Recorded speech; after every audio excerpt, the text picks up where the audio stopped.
স্বাগতম জানাইছো মোৰ ইউটিউব চেনেললৈ ইয়াকে মটিভেটৰ। আজি মই প্ৰমাণ কৰি দিম যে কৰ্মৰ ফলত ভাগ্য। যি কি নহওক এই কথাষাৰ যদি মই প্ৰমাণ কৰিব যাওঁ তেনেহ'লে বাৰে বাৰে আব্ৰাহাম লিংকনৰ কথালৈ মোৰ মনত পৰে। পিছে তেখেতনো কোন আছিল? তেখেত আছিল আমেৰিকাৰ আটাইতকৈ মহান ৰাষ্ট্ৰপতি যাৰ নাম আব্ৰাহাম লিংকন। দেখক তেখেতৰ জীৱনত কি কি হৈছিল এবাৰ চাই লওক, আৰু যদি তেখেতৰ জীৱন কাহিনী আপুনি চায় তেনেহ'লে আপুনি হতাশ হৈ যাব যে ইমান অসফল হোৱাৰ পিছতো কেনেকৈ ছাকচেছ হৈছিল। যি কি নহওক তেখেতৰ জীৱন কাহিনী দি আজি মই বুজাই দিম যে কৰ্মৰ ফলত ভাগ্য। আমি কেৱল কপালখনকেই দোষ দি থাকোঁ যে মোৰ কপালত লিখা নাই আৰু যাৰ কাৰণে কি মই হ'ব নোৱাৰিলোঁ, মই এইটো কৰিব নোৱাৰিলোঁ, এনেকুৱা কথা নহয়। আপুনি যেনেকৈ কৰ্ম কৰিব তাৰ বিনিময়ত আপুনি তাত ফল পাব। হয়, আপুনি চেষ্টা কৰিছে কিন্তু সেই চেষ্টাটো কি ঠিক হোৱা নাই। মই ক'ব বিচাৰিছোঁ যিটো আপুনি হাৰ্ড ৱৰ্ক কৰিছে সেইটো কি সঠিক হোৱা নাই, আৰু ইয়াতকৈ আৰু হাৰ্ড ৱৰ্ক কৰিব লাগিব, তেতিয়া আপুনি হয়তো সফল হ'ব পাৰিলেহেঁতেন। সেইকাৰণে মই ক'ব বিচাৰিছোঁ যে আপুনি যেনেকুৱা কৰ্ম কৰিব আপুনি তাৰ বিনিময়ত তাত ফল পাব।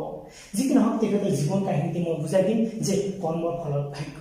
তেখেতৰ জীৱনটো কি কি হৈছিল আপুনি যদি এবাৰ চাই যদি শুনে তেনেহ'লে কি হ'ব, আপুনি হতাশ হৈ যাব। ইমান অসফল হোৱাৰ পিছতো কেনেকৈ সম্ভৱ হ'ল আমেৰিকাৰ ৰাষ্ট্ৰপতি হ'বলৈ। যি কি নহওক আমি চাই লওঁ তেখেতৰ জীৱন কাহিনীটো কি আছে। মই তেখেতৰ জীৱন কাহিনীটো মই এনেকৈ লিখিছোঁ, জাষ্ট শ্বৰ্টত লিখিছোঁ কেইটামান টপিকৰ ওপৰত। মই গোটেইখিনি কিতাপ পঢ়িছোঁ আৰু পঢ়াৰ পিছত মই কি এনেকৈ লিখিছোঁ, জাষ্ট শ্বৰ্টত লিখিছোঁ। মই এনেকৈ লিখিছোঁ যে এজন ব্যক্তিয়ে 21 বছৰ বয়সত ব্যৱসায় বৰ বেয়াকৈ অসফল হ'ল। এতিয়া কওক এয়া কি কপালৰ দোষ নে কৰ্মৰ ফলত? তাৰপিছত মই এনেকৈ লিখিছোঁ তেখেতৰ জীৱন কাহিনী। তো তাৰপিছত মই লিখিছোঁ যে 22 বছৰ বয়সত নিৰ্বাচনত হাৰিল, তেওঁ ভাগ্যশীল আছিলনে? তাৰপিছত দেখা পাওঁ কি হ'ল তেখেতৰ জীৱনত 24 বছৰ বয়সত পুনৰ ব্যৱসায়ত বৰ বেয়াকৈ অসফল হ'ল। এইটো কি কপালৰ দুখ নে অইন কিবা? দেখক তেখেতৰ জীৱনত এটাৰ পিছত এটাকৈ কিবা নহয় হৈয়ে আছে, তথাপিতো কি হাৰ মানা নাই, জীৱন যুদ্ধত হাৰ মানা নাই। সি বাৰে বাৰে দুগুণ শক্তিৰে জিকিবৰ কাৰণে থিয় দি আছে। তাৰপিছত দেখক যেতিয়া বিপদ আহে তেতিয়া কি কেৱল বিপদে আহে বিপদ। তো তাৰপিছত দেখক এটা দুখ লগা কথা, তেখেতৰ জীৱনত কি হৈছিল 26 বছৰ বয়সত তেওঁৰ পত্নীৰ মৃত্যু ঘটিল। দেখক কিমান দুখ লগা কথা। তাৰপিছত আকৌ দেখক কি হ'ল 27 বছৰ বয়সত তেওঁ নিজৰ মানসিক ভাৰসাম্য হেৰুৱাই পেলালে। সি পাগল হৈ গ'ল। ইয়াৰ পিছত দেখক 29 বছৰ বয়সত তেওঁ স্পীকাৰৰ নিৰ্বাচনত হাৰিল। দেখক নিজৰ মানসিক ভাৰসাম্য হেৰুৱাই পেলালে, আকৌ যেতিয়া ভাল হৈ গ'ল আকৌ কি জিকিবৰ কাৰণে আকৌ থিয় দিলে।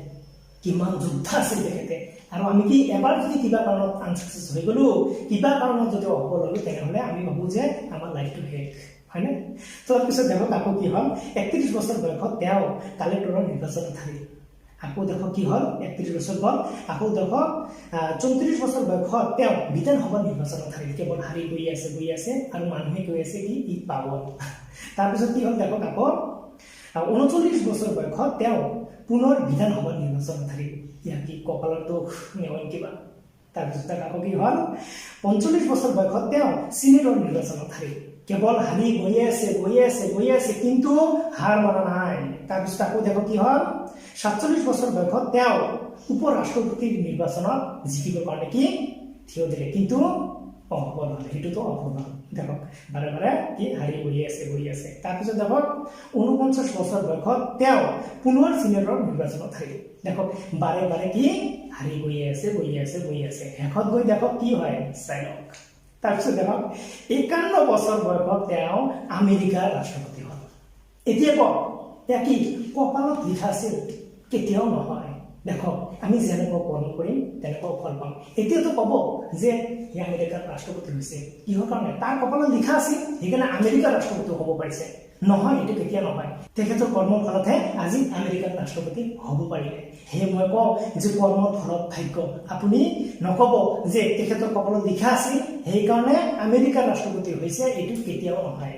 আপুনি যেনেকুৱা কৰ্ম কৰিব তাৰ বিনিময়ত আপুনি তাৰ ফল পাব। যি নহওক মই আজি প্ৰমাণ কৰি দিলোঁ যে কৰ্মৰ ফলত ভাগ্য।